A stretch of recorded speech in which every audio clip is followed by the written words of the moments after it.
হুম। আমি সুমাইজান জারিন, সে আমার স্বামী মোহাম্মদ ইজুদ্দিন শুভ। আমার ঠিকানা বরিশাল জেলার বানারীপাড়া থানার আউল গ্রামে। শুভর সাথে আমার পরিচয় সৈয়দ ফজলুল হক কলেজে। আমরা দুজন এক ক্লাসে এক ডিপার্টমেন্টেই পড়ি। প্রথমত সে আমার বন্ধু ছিল, তার সাথে আমার কথা হইতো পড়ালেখার বিষয় নিয়ে, কিন্তু হঠাৎ করে একদিন আমার বাবা আমার ফোন চেক করে এবং বলে যে তার সাথে আমার অন্য কোনো সম্পর্ক আছে, কিন্তু তার সাথে আমার তখন অন্য কোনো সম্পর্ক ছিল না। তো আমার বাবা মারধর করে, তারপর তার সাথে আমি বিভিন্ন কারণে বিভিন্ন জেদ বা খেদে তার সাথে আমি রিলেশনে যাই। রিলেশনে যাওয়ার পর তখন আমার বাবা মা দুজনে জানতো তার সাথে আমি রিলেশনে আছি, কিন্তু কিছুদিন পর তারা আমার জোর করে অন্য জায়গায় বিয়ে করার জন্য।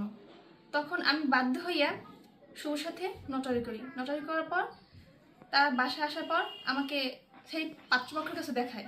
পাত্রপক্ষের কাছে দেখানোর পর আমি বলি যে বাবা আমি শুভর বিয়ে করছি। বিয়ে করছি পর বলছি, তারপর আমাকে অনেক টর্চার করে তারপর অনেক বিভিন্ন জায়গায় নিয়ে যায়। তারপর হুজুরের কাছে নিয়ে যায় যে সে আমাকে কালো জাদু করছে বা বিভিন্নভাবে পেশা দেওয়া শুরু করছে। পর আমি সহ্য করতে না পারি বাসা দিয়া আমি পটুয়াখালী চলে আসি আমার শ্বশুর বাড়িতে। সেখানে আসার পর আমার শাশুড়ি নতুন করে আমাদের বিয়ে কাবিন কলানো সবই করার পর কিছুদিন পর আমাদের পরীক্ষা, আমরা বরিশাল চলে আসি। বরিশাল চলে আসার পর আমাদের যখন দ্বিতীয় দিন পরীক্ষা ছিল, তখন আমার বাবা আমার জোরপূর্বক রোড দিয়ে টানিয়ে হিস্ট্রি নিয়ে শুরু করে। তখন শুভ বলে যে আঙ্কেল ওর নিয়ে যাবেন কোথায়। তখন আমার বাবা মা দুজন শুভর উপর প্রচুর পরিমাণে হামলা করে, মারামারি করে, এমনকি আমাদের এলাকার ছেলে পান যারা ছিল তাদের মারামারি করার চেষ্টা করে এবং তাকে মারেও। এই বিভিন্ন কাজ করার পর আমাকে বাসায় নিয়ে আসে। বাসায় নিয়ে এসে আমার খুলনা পাঠাই দেয়। খুলনা পাঠাই দেওয়ার পর আমার এক দাদা আছে, তার কাছে পাঠায়। তার সাথে আমার শাশুড়ি যোগাযোগ করার পর আমার শ্বশুরে বলে যে আপনাদের বউ আপনাদের কাছে পাঠাই দেবো, কিছু টাকা পাঠান। তো আমার শাশুড়ি 20,000 টাকা পাঠায়। সে আরো ডিমান্ড করছে, কিন্তু তখন তাৎক্ষণিক দেয় না। বিভিন্নভাবে হেনস্থা করার পর তারা আমাকে দেয় না, তারা জোর করে আশা আটকে রাখে। এমনকি অন্য ছেলে আমার দেখতে আসে, অন্য ছেলেদের বিয়ের প্রস্তাব নিয়ে আসার পর আমি আর সহ্য করতে পারতাম না। সহ্য করতে না পারার পর আমারে আবার বাসা নিয়ে আসে আবার বিভিন্নভাবে বিভিন্ন ওজা ফকির দেখায়, বিভিন্নভাবে বিভিন্ন টর্চার করে, মানসিক শারীরিক বিভিন্ন মেন্টাল প্রেশার দেওয়ার পর আমি যখন সহ্য করতে পারি না, তখন আমি আবার বাসা দিয়ে পালাই আসার পর আমার বাবা বলে আমাকে নাকি তারা অপহরণ করছে। আমি 8 লাখ টাকা বা তার বেশি বা কম হইতে পারে টাকা নিয়ে আসছি, আর 6 ভরি সোনা নিয়ে আসছি। এগুলো তারা বিভিন্ন ভাবে মানে মিডিয়ার মাধ্যমে প্রচার করতেছে। তারপর বিভিন্ন হুমকি দামকে কেস খামারি করার চেষ্টা করতেছে, কিন্তু আমাকে কেউ জোরপূর্বক বা কেউ বাধ্য করে বা কেউ অপহরণ করে না। আমি নিজে এসে স্বইচ্ছা চলে আসছি, কারণ আমি তখন অ্যাডাল্ট, আমার 19+ হয়ে গেছে। তো আমার একটাই কথা, এই কালো জাদু বা এগুলো কেউ কিছু আমার করে না, আমি সজ্ঞানে আসছি। তখন আমার বাবা বলে যে আমার মায়ের নাকি আমি নেশাজাতীয় দ্রব্য বা ঘুমের ওষুধ খাওয়াইছি, কিন্তু কিছুই খাওয়াইছি না, কারণ আমার বাবা আমার একটা রুমে আটকে রাখতো। কিভাবে কার সাথে মিশবো আর ওই জিনিসগুলো আনবো, এগুলো সম্পূর্ণ মিথ্যা। আমাকে জোরপূর্বক আটকে রাখার পর আমি পালাই আসছি বাসায়। আমার কেউ অপহরণ বা কেউ জোরপূর্বক নিয়ে আসে নাই, আমি আমার স্বইচ্ছায় আসছি। আমার সাথে যখন শুভর সাথে বন্ধুত্ব ছিল, তখন আমার মা জানতো।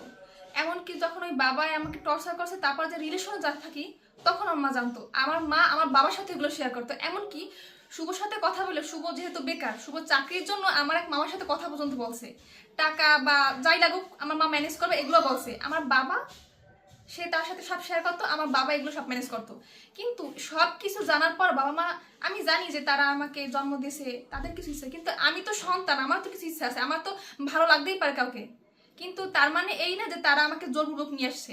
যেহেতু আমরা দুইজন স্টুডেন্ট, তো আমি আমার মায়ের সাথে শেয়ার করছি বা বাবার সাথে, বাবা যে শুভ এখন কিছু করে না বা আমি কিছু করি না, আমরা দুইজনে অনার্স কমপ্লিট করি, 4 বছর কমপ্লিট করবো, বাবা তুমি বা আমার মা যাই হোক তোমরা দুইজনে ওদের সাথে কথা বলবা। কিন্তু তারা সব বলছে হ্যাঁ বাবা আমরা কথা বলতে সব বলবো, আমার মানে আশা দিয়া তারা কিন্তু আমার আশাগুলো সব ভেঙে দিয়েছে। তারা বলছে যে তুমি তোমার তো পড়ালেখা করো, সেই ছেলে করুক, কিন্তু পরে কিন্তু তার এই কাজটা করে না। তারা জোর করছে কিন্তু আমার অন্য জায়গায় বিয়ে দেওয়ার জন্য।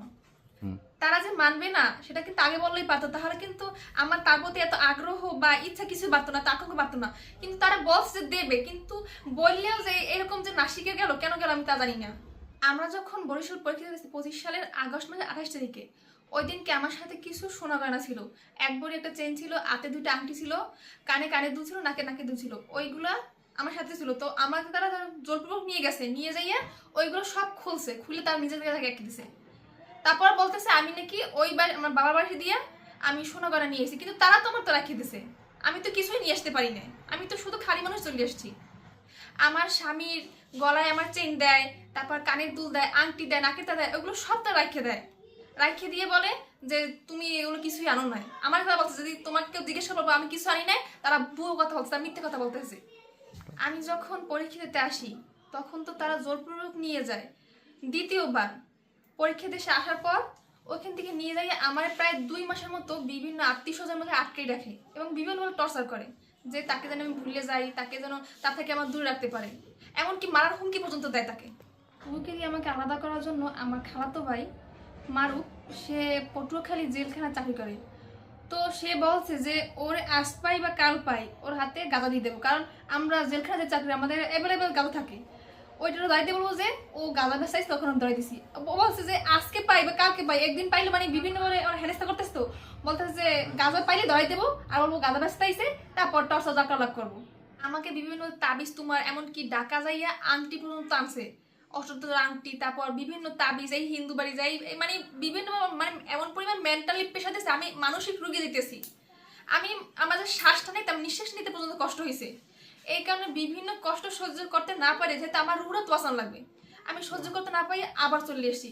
তারপরও তারা মানে বিভিন্ন রকম হেনস্থা করতেছে আমার আত্মীয় স্বজন দ্বারা, বা যারা আমার কিছু জানতোই না তাদের পর্যন্ত হেনস্থা করতেছে তারা।